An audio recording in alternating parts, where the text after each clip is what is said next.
Dzisiaj jesteśmy błogosławieni, aby przedstawić jeden z wnikliwych wykładów pod tytułem Sutra Surangama, 4 jasne i niezmienne instrukcje czystości.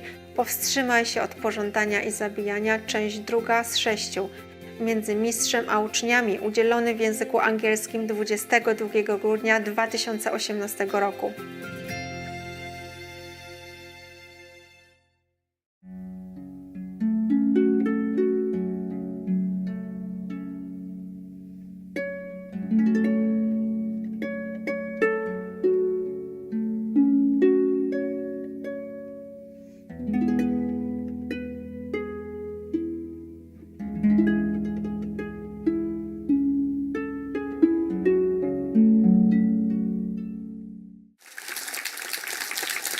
Before. We don't have this marvelous earphone translating system, like a spontaneous translation system. Some people from foreign land don't understand what I'm saying. Still say, "Master, stay." They learn that word. "Master, come, stay." I said, "But you don't understand anything." "Oh, it's very nice." And some people listen to my song singing in Vietnamese. Yeah. Sometimes they come and fetch me from the airport, and they put in this Vietnamese song I sing all the time. They say, you understand anything? And he's singing along with it. In Vietnamese, yeah. You understand anything? Not really. Then why you listen to it? Very nice, Master. As long as Master sings it. Yeah. Okay, you want to listen to this sutra?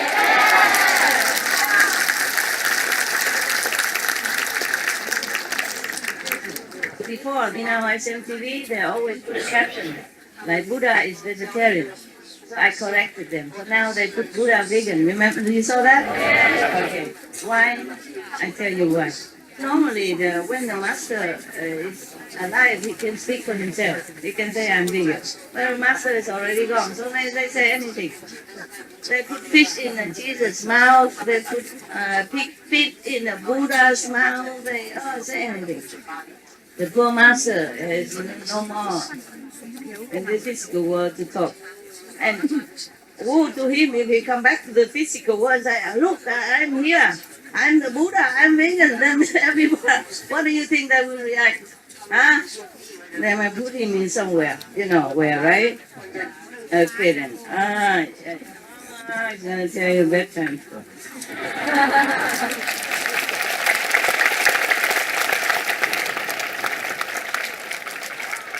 Are you happy?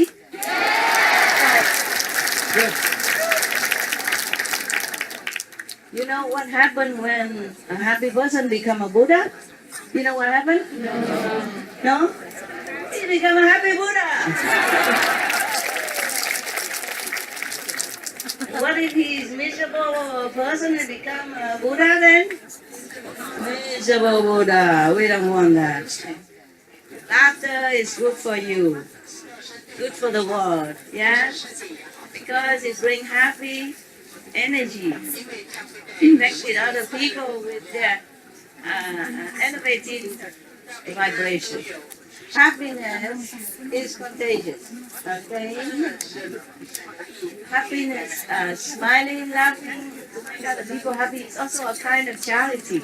Because the world is already full of trouble and events. So if anytime we can laugh or can make some other laugh, it's a kind of good charity, good deed. Yeah? Good deed. You might go to what heaven? Laugh in heaven. See, I'm all equipped. And before I read this, I had to read it, first scan it first. Because the Buddha said many things, okay? And sometimes it's not all necessary to tell you, already, okay? Just sometimes I need to use some authority figure. Now I can't see you. So, who are you? Where are you? Because sometimes I have to quote some kind of authority figure so that you know I say the same thing. And what I say, it doesn't go away from the ethical standard or spiritual standard. Okay, now there's so many things I could read to you. Look at all this, but I do one at a time. Yeah. If we cannot finish due to my talking forever, then we do it next year again. We should really thank the past masters, monks and nuns and scholars who have taken time to record what the Buddha is teaching after the master's nirvana. And also for the past and present persons, lay or monks or nuns who have really dedicated themselves, sacrificed their time and precious health or under any difficult situation to translate this so that I can read it to you. And we have to thank them. And may they be blessed forever by all the Buddhas, past, present, and future. May their merit be immense. May they be liberated forever. Thank you.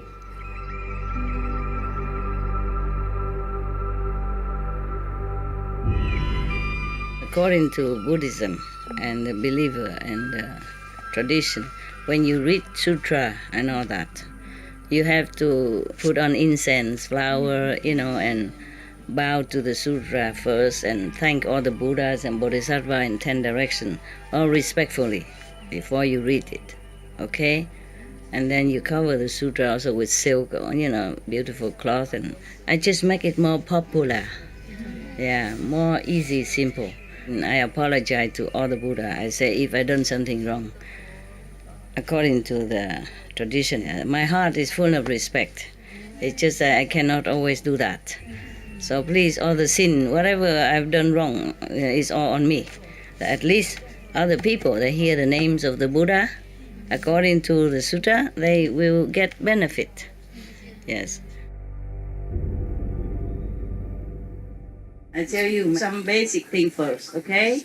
And then later, when we have more time, we go deeper into how a practitioner could go in astray, from the spiritual path and fall into the demonic path, unaware, and even feel proud, and even feel righteous about it, and even lead others astray as well, due to your own misunderstanding, due to your own ignorance of the demonic influence upon your spiritual life, okay? Even with the initiation, you still have to be aware, okay? Otherwise, I just give you initiation and say, voila, you're done. No, I tell you, meditate every day. Step by step, you go up. It's better than go too fast.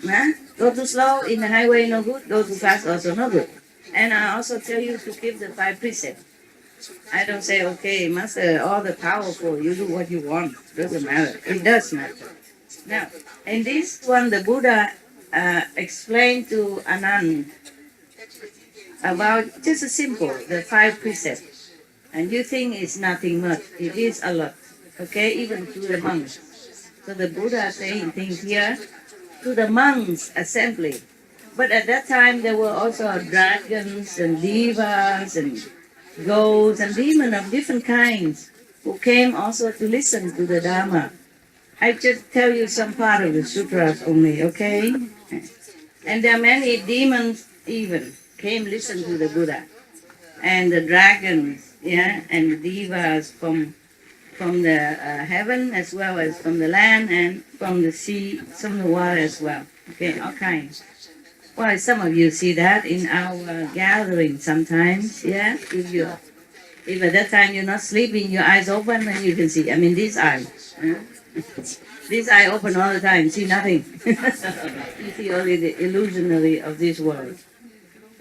The Buddha said this after Ananda has been explained about different kind of practice.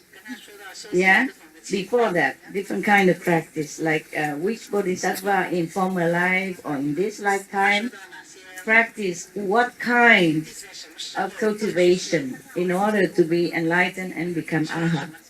There were about 20 plus, okay? Maybe another time. I mentioned it briefly sometimes, many long years ago. but just briefly, okay? If we have time, I will also tell you, all right? Now, the Kuan method is supposed to be the best, the most reliable, the quickest, and the best, according to the Buddha, okay? Therefore, you got that already, so we're not in a hurry to tell you other one, okay? So right now I'm telling you about demons, ghosts, and devils. Are you scared? I am scared.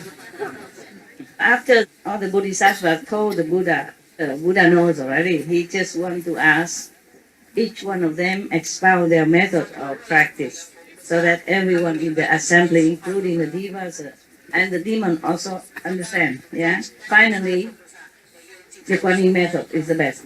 The inner hearing organ is the best device to attain enlightenment and everlasting, reliable. Nothing can stop you when you do the hearing method. Okay, right. And then after that, Ananda asked the Buddha some more questions. So after he heard all this, and many of beings, they are limitless beings, they all brought forth a matchless, unequal resolve for Anuttara Samyak Sambuddhi, mean for the highest aspiration, for the highest enlightenment. Yeah, they all resolve, they are determined to want to practice until they get the best, the highest enlightenment. Understand? Like the Buddha. And then, after that, Ananda straightened his robe, this monk robe, and then bowed to the Buddha in the midst of the assembly and placed his palms together. At that time, his mind is perfectly clear, and he felt a mixture of joy and sorrow, although he heard all that wonderful Dharma has been expounded to them and the assembly and him. Why? Because he was a very compassionate monk. You must know, even though Anand was a disciple of the Buddha, but in Ian Kalpa past, he has already been Buddha. And just like Sakyamuni Buddha, he also told that, oh, I have been a Buddha, oh, countless aeon past already. So in order to help sentient beings, he has to reincarnate as a normal being. You know, sometimes even like a gecko, as I told you.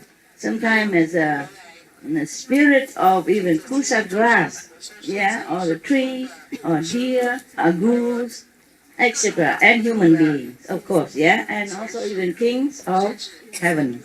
Yeah. So he transmigrates. He's walking through all paths of existence, from earth to heaven, in order to make acquaintance, to show affinity with all kind of beings in the existing world. Yeah. Similarly, Anand, though he humbly served the Buddha at that time as a not very enlightened attendant, his inherent compassion and wisdom has of course never dimmed.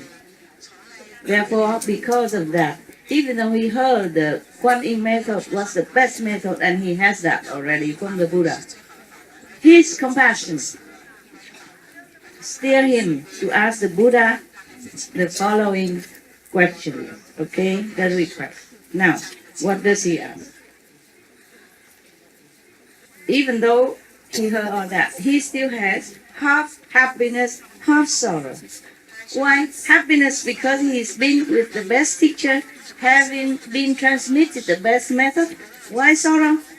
He's sorrow for other beings, for other sentient beings who has no chance to ever heard of the name of the Buddha, not to talk about being taught this kind of wondrous method, which you get after eon of thousand of, or I don't know, billion, trillion, endless kalpa. You don't just always get this meditation method, even though to some it seems easy. To Anand it's easy. Huh? He's next to the Buddha, he's a cousin of the Buddha. Of course, he get it from the Buddha. yeah, and other already acquainted or affinity bear fruits already for them, they become Buddha disciple in that assembly. It's so easy. Not even all devas or dragon king or king of heaven would hear this method. Not all of them. It depends on what kind of merit they cultivated long ago in former life. So he was very sad. Ananda was sad, even though he was happy. So he has this mixture of feelings. So his intent was to benefit all beings in the future, as he made obeisance and said to the Buddha, "Greatly compassionate world honored one, I have already awakened and received these teachings for becoming a Buddha." Ananda saying that. And I told you, yeah, he's a compassionate person, compassionate monk. And I can cultivate it without the slightest doubt. I have often heard the thirst come one. Now you often heard me say the thirst come one when I read the sutra for you or Buddhist story, yeah? Do you know what thirst come one means? Mean not come, not go. Mean he's here, but he's everywhere else. Yeah. Or he's here, but he's also in a different dimension. Even though he's here, he has been, or he always present. He's always present in different dimensions. Even though officially or look like for everyone at that time, he had just become enlightened some years ago under the Bodhi tree after meditating 6 years and 40 days sitting under the tree, no eating, no drinking, then became Buddha. Yeah, don't try that. It's not because of that you became Buddha. He has been a Buddha all the time. Okay. Yeah.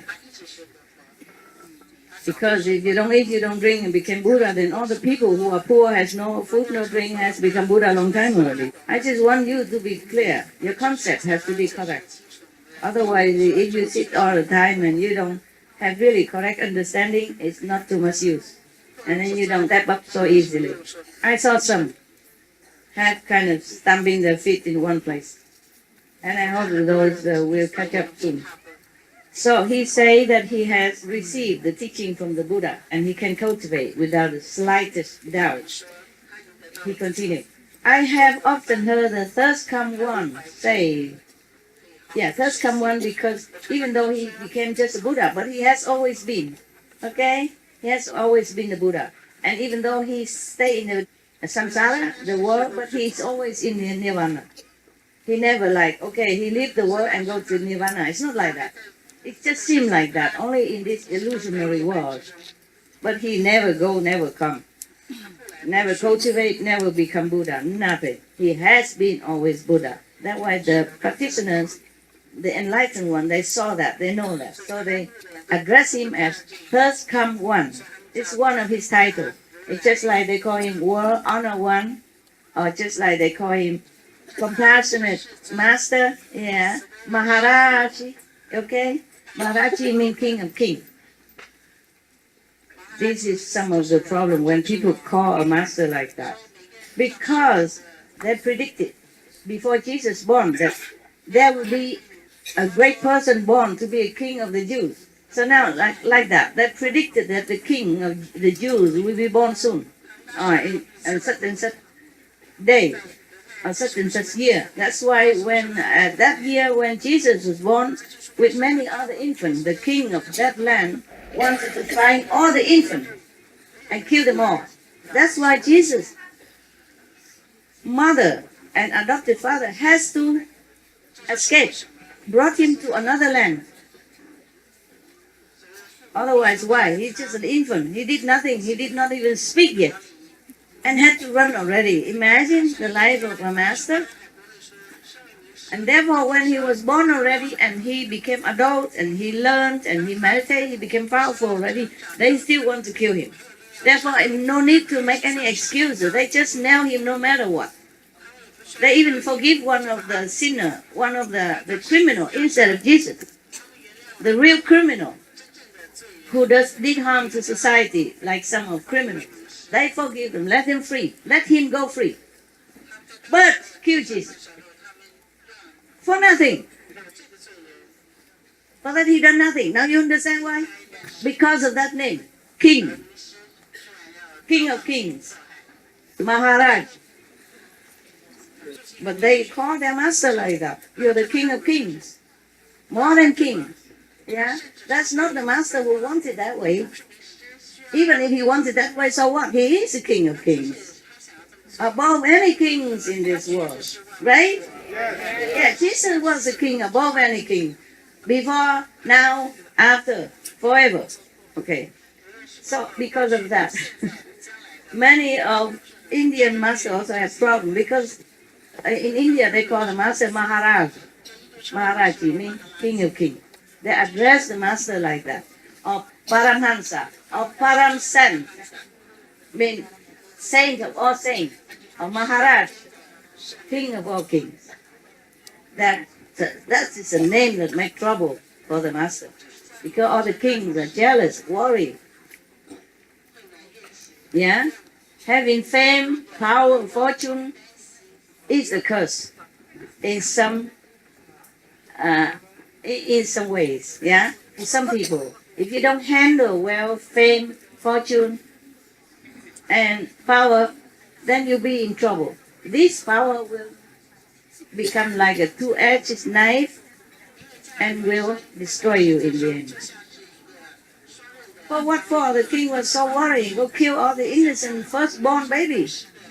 Babies at that time, yeah? Poor Jesus, infant, going to be born, not yet born even, has to run. Has to leave. The parents have to leave their home, their environments, their familiar hometown where they can make money, earn a decent living and dignified, position in the world. They have to run. For what?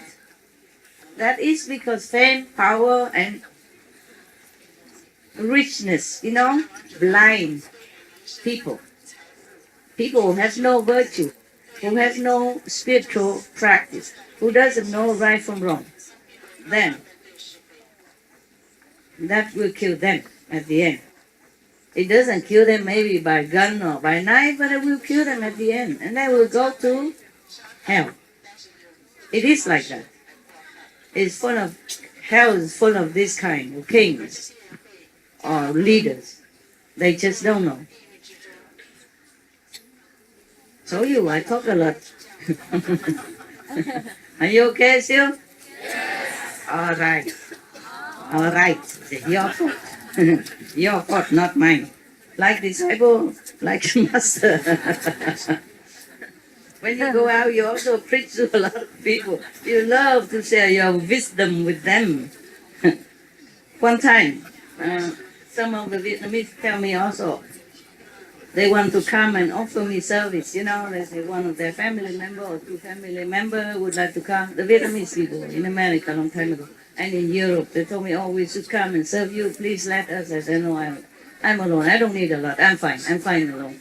Oh, yeah, I don't need to trouble you. You have your own life and you must, be outside in the world, enjoying your freedom and do what you do.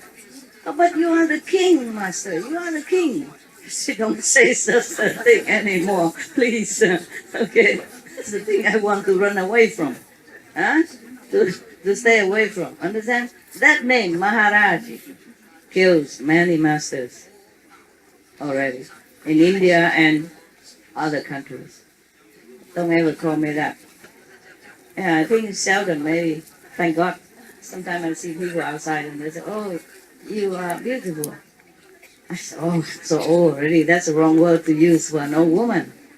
It's age doesn't matter. It's just a number. I said, yeah, a lot of numbers, wrinkle numbers. I can count it, yes. Told you I talk a lot. Would make you happy, no? Yes. Otherwise, I can read it quickly. I can read, not that I cannot. So you want me to read it? I want to become a Buddha, please teach me a 20 minutes. Finished. You like that? Okay, good. Then I become my habitual self. So Anand said to the third come one that I have often heard the first come one. Buddha has many titles, okay?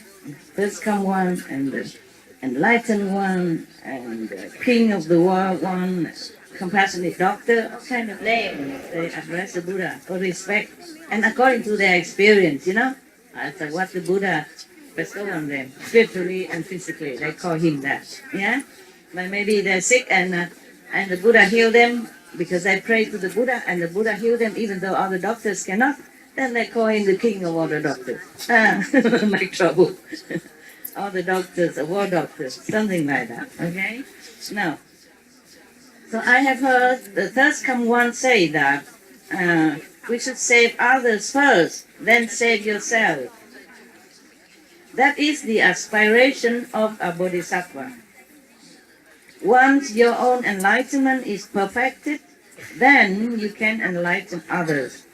That is the way the first come one responds to the world. Although I am not yet saved, Ananda, I vow to save all living beings in the Dharma and in age.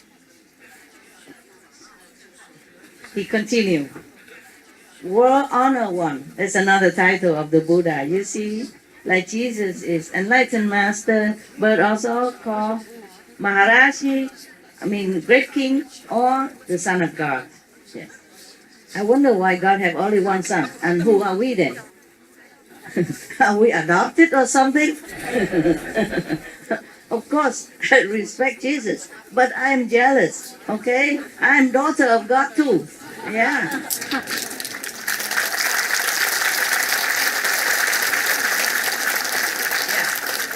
Yeah. In one hand, they say we are all children of God. And the other hand, they say Jesus, the only Son of God. What is that, huh? But nevertheless, He is worthy of that. We are only children, a son or a daughter of God if we truly follow God's commandment, follow God's way of life, follow Jesus' advice to live a noble life. Is that not so? Yes. That's why Jesus said, when he was addressing the assembly somewhere, and they said, "Oh, your mother, your sister is coming, or father coming, brother coming," whoever, he said, "Who are my family? Only those who follow my teaching." Something similar like that.